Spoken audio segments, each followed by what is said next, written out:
Welcome back. We're going to continue talking about triangles today, and today we're going to look at specifically the measures of the angles in a triangle. Now you'll notice that we have a little image here of a triangle where the corners were ripped off. So this little piece right here used to be down in the bottom left-hand corner of our triangle. And this little piece over here used to be down over here, making our triangle. And what happened is that we ripped those pieces off and moved them up to the top. And when we did that, what we want you to notice is that what we actually have is a nice straight line. So I've put my ruler right up there. And you'll notice that those three angles match up and make a nice straight line with my ruler, which means that those three angles together add up to 180 degrees. So that's something really cool that we're going to talk about. And that's going to allow us to actually go ahead and find missing angles in a triangle using something called the Triangle Sum Theorem. And that's just theorem's a big fancy word for rule.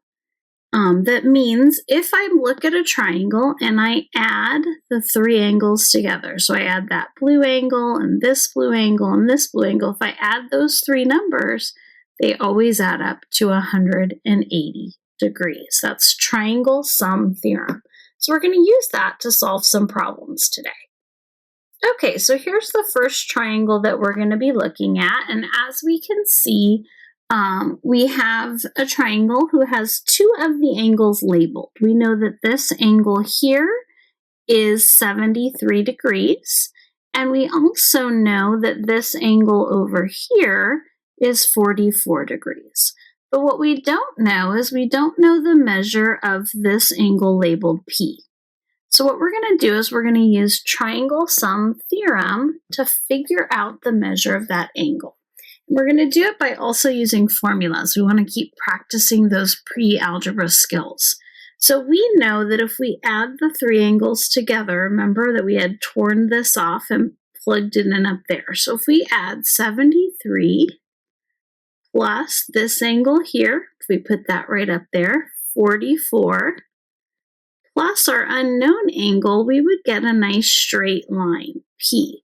So that means that those angles together add up to 180 degrees. So what we can now do is we can go ahead and solve our equation for P. So remember, when we're solving, the first thing we would be doing is adding 73 plus 44, which is 117. Plus P equals 180.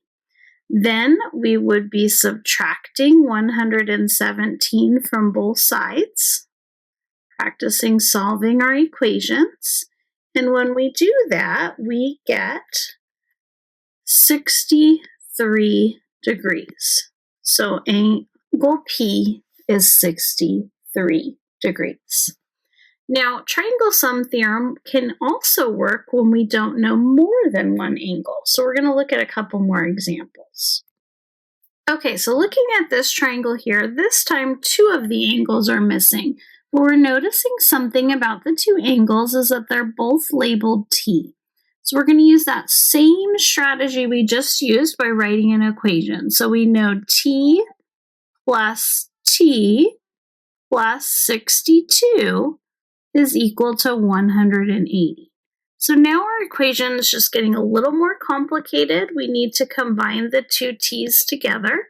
So we have 2t plus 62 equals 180. Now we know when we have an equation like this, we need to get rid of the constant, the number value first before we deal with our variable.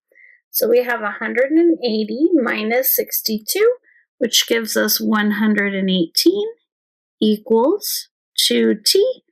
Then we need to divide both sides of our equation by 2, and we get our value of t as 59 degrees.